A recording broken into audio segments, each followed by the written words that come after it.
with 131,674 votes.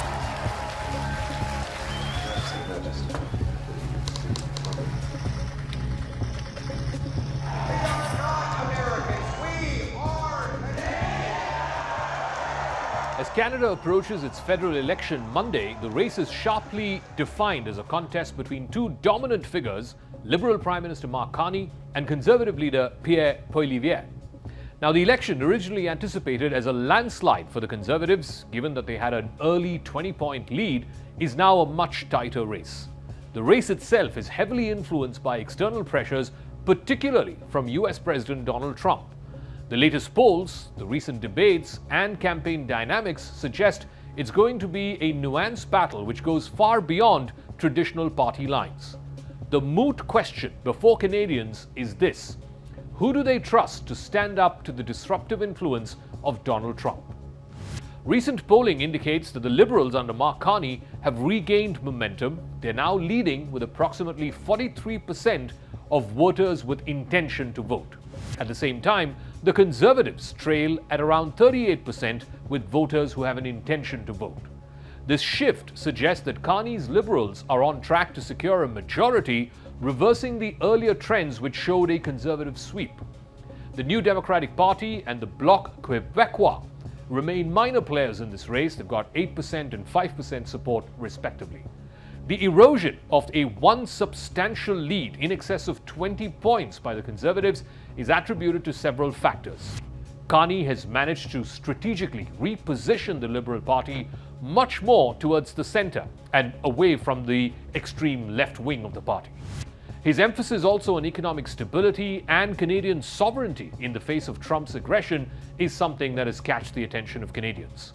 Meanwhile, Poilievre's campaign, initially buoyed by a strong base, has struggled to expand beyond its core voters. That is in part because of perceptions that he is similar to Trump in both style and policy. Last week's two pivotal debates, one in French and the other one in English, provided critical insights into both these candidates and their public reception.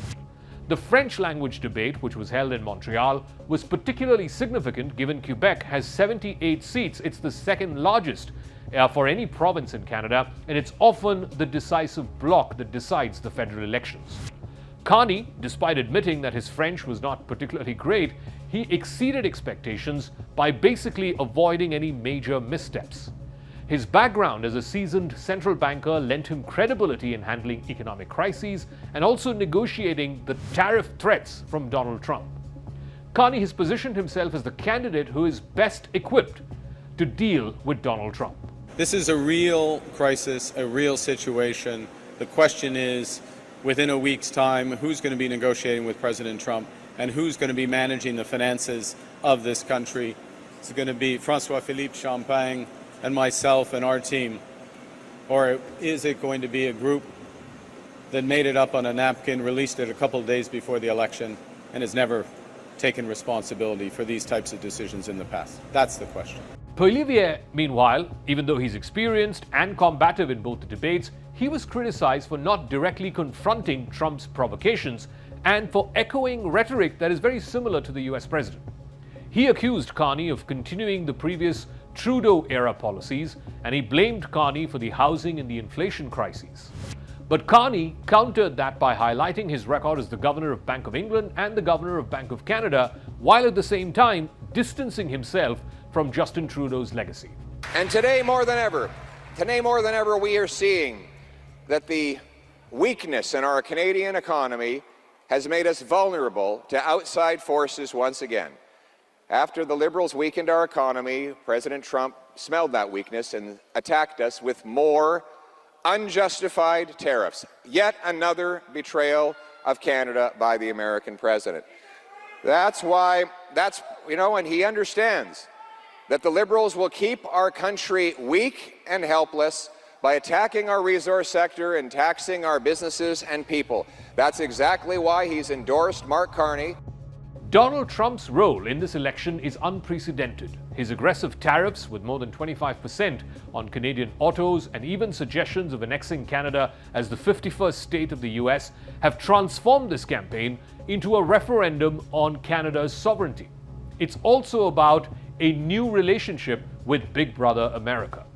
Both Carney and Poilievre have made standing up to Trump a central theme, but their approaches differ starkly.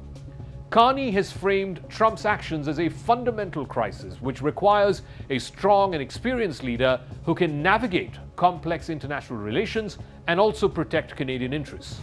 Carney's background in international finance and crisis management is presented to voters as a key asset. Many ordinary Canadians see Carney as more capable of standing up to Trump and his unpredictable and aggressive ways. Poilievre, by contrast, has struggled with the Trump factor. While sharing some ideological similarities, like the skepticism of the mainstream media, Poilievre's campaign is often viewed as echoing Trump's confrontational style rather than offering a distinctive alternative. This perception has led to concerns among voters that Poilievre may be less effective in dealing with Trump's threats. I love the Canadian people. I like Canada, but it's costing us $200 billion a year to support Canada. $200 billion. And I say, why are we doing that? You know what? We can make our own cars. We have more energy than they do. We have more energy than anybody in the world. We don't need their lumber, obviously. We have more lumber. We have a lot of lumber. We have a lot of everything that they sell us. The Conservatives initially had a 20-point lead, a massive lead which was largely built on public dissatisfaction with the Liberal handling of economic issues, including inflation and housing. Poilievre capitalized on this discontent by focusing on the cost of living concerns and criticizing Liberal policies as too harmful and too woke.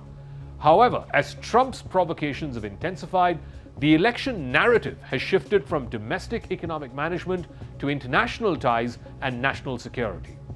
Carney's emergence as a fresh leader with a reputation for economic expertise and diplomatic skill has altered this contest.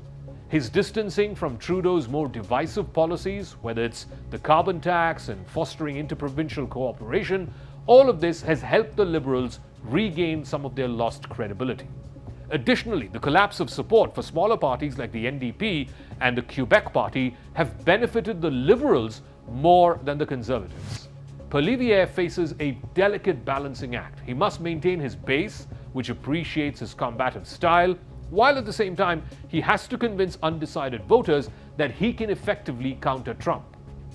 However, his frequent comparisons to Trump and the adoption of a similar rhetoric have complicated this effort. Critics argue that Poilievre's alignment with Trump and his style makes him appear less capable of standing up to the bully next door. Ultimately, the 2025 Canadian election has crystallized into a contest not just between two major political parties, but really between two visions of leadership in an era of external threat. The key question for many Canadians is, who can best defend their nation's sovereignty and its economic interests against the constant bullying of Donald Trump? For now at least, Mark Carney seems to be Canada's choice.